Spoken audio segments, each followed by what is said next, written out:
ค่ะสวัสดีค่ะสวัสดีFCทั้งช่องของสงกรานต์นะคะมื้อนี้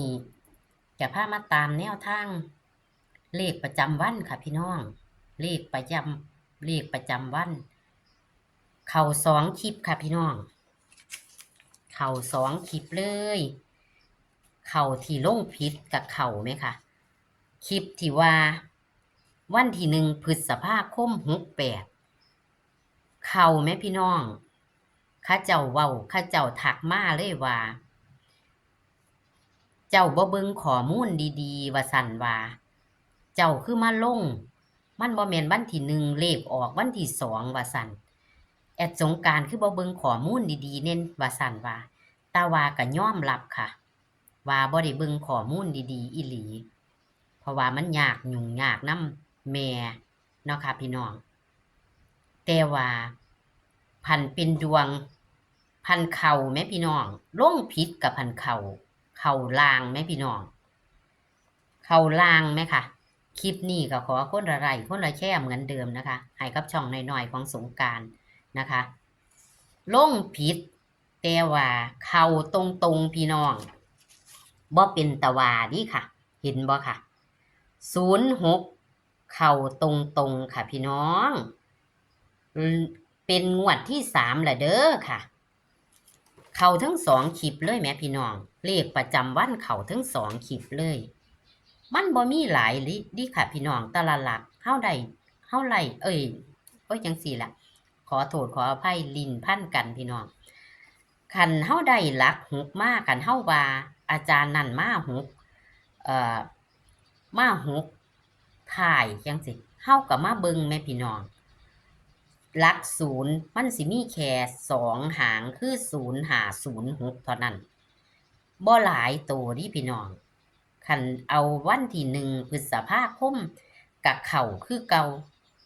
เข้าที่06คือเก่าพี่น้องคันวันที่1 พฤษภาคมก็ยังเข้าและบัดนี้ลงผิดไปก็ยังเข้าอยู่พี่น้องเข้าเป็นลางบัดนี้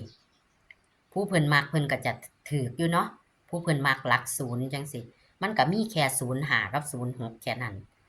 บัดนี้วันที่2 พฤษภาคม แอดลงไปใหม่อีก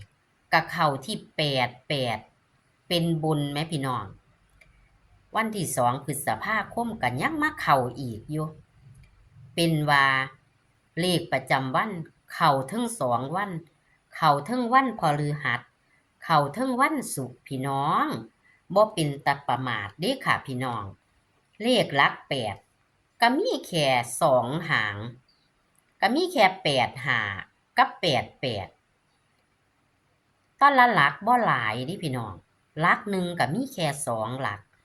หลัก2มีหลักเดียวหลัก4มี3หลักมี3หางเอิ้นผิดเนาะค่ะเอิ้นผิดหลัก1มี2หาง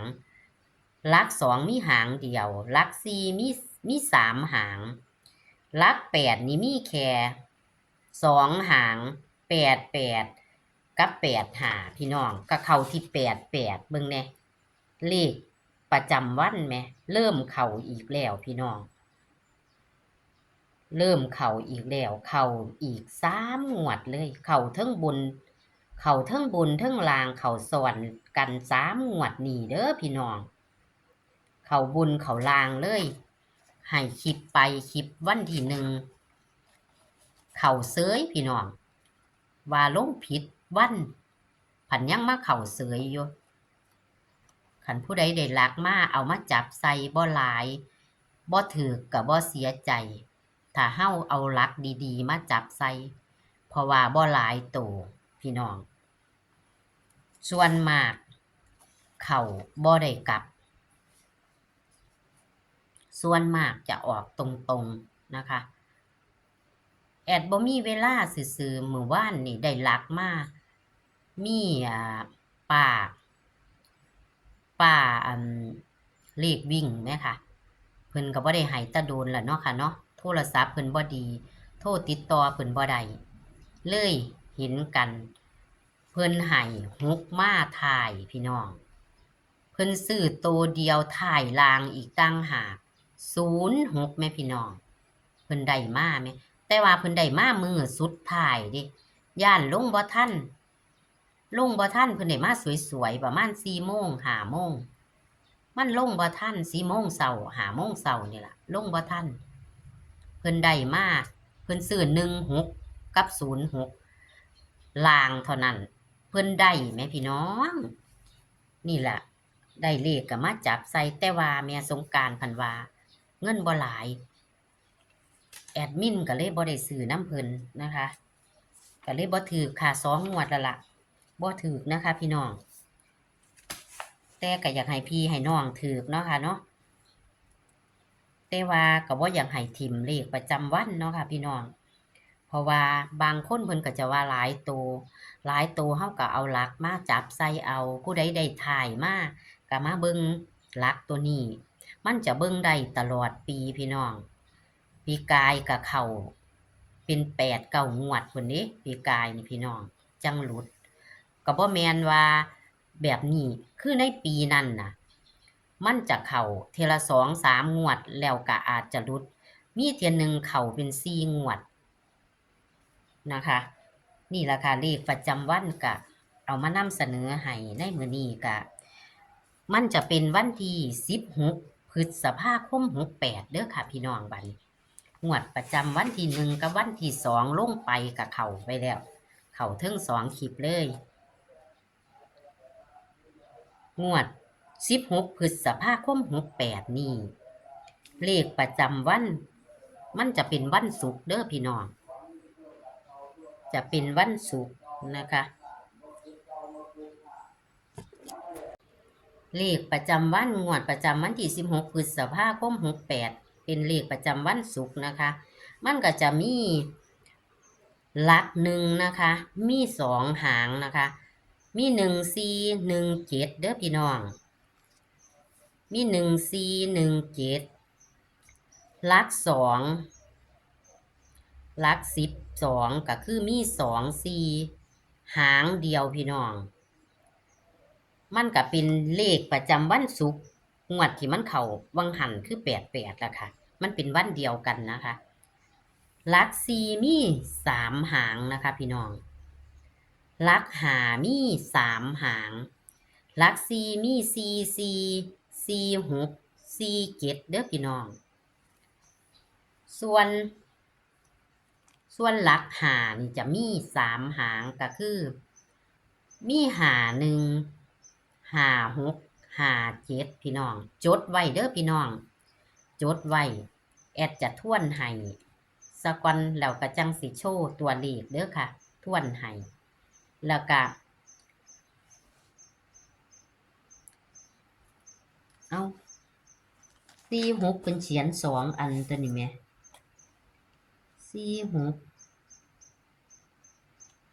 โอ้อันนี้มันเป็นแอดเขียนผิดมันเป็น64ตัวนี้พี่น้องขอโทษขออภัยอัน46เอาแล้วอันนี้มันจะเป็น64เด้อบาดนี้เอามันสิบ่ออกตัวนี้ซะติที่นี่แอดเขียนผิดหลัก6เด้อค่ะนี่หลัก6มันจะมี64 65 68แอดมาเขียน46อีกพี่น้องหลัก6มี3หาง64 65 68นะคะหลัก7มีหางเดียวพี่น้องคือ75ส่วนหลัก8ก็มี2หางก็คือ85 88คือเก่าล่ะค่ะพอออกวันศุกร์นะคะแล้วก็หลัก9มีหลายค่ะหลัก9มี91 94 95 96 98พี่น้องหลัก9มีหลายกว่าหมู่มี5หางพี่น้องหลัก9แอดเขียนผิดวังหัน46แอดมาเขียน46อีกหรือมันจะออกตัวนั้นพี่น้อง ก็ขอโทษขออภัยนะคะ มันจะเป็นคือการขามันจะเป็นดำๆ64นะคะเลขประจำวันของวันศุกร์คือวันศุกร์คืองวดวังหันเด้อค่ะพี่น้องนี่ล่ะค่ะแคปหน้าจอไว้ค่ะแคปหน้าจอเขียนบ่ทันก็แคปหน้าจอไว้เด้อค่ะตะละหลักจะบ่หลายหางนะคะพี่น้อง แต่ละหลักบ่หลายหาง มีอย่างละ2หาง มีเก้าหลักเก้า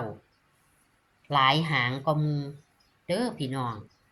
ขอให้โชคให้หมานในงวดประจำวันที่16พฤษภาคม68กับเลขประจำวันของแอดสงกรานต์คือเก่าเด้อค่ะ เลขประจำวันศุกร์หลายจักหน่อย แต่ว่าเฮาเอาเลขตัวเด่นๆตัวเด็ดๆเด่นๆเด่น1เด่น2จังซี้มาจับใส่ก็บ่หลายหางก็บ่เปลืองทุนนะคะ แอดบ่มีเวลาแอดก็เลยบ่ได้คำนวณหาตัวเด็ดตัวเด่นมาตัดให้ขอให้โชคๆหมานๆกับแอดเหมือนเดิมในงวดประจำวันที่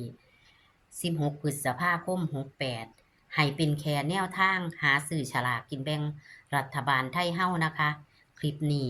ก็ขอให้โชคๆหมานๆนำกันค่ะขอสนับสนุนหวยรัฐบาลไทย แต่ว่าอยากได้ค่ากับข้าวก็ลองเบิ่งเด้อค่ะ พี่น้อง อยากได้ค่ากับข้าวก็ลองเบิ่งคลิปนี้ก็ขอส่ำนี้ค่ะ สวัสดีค่ะ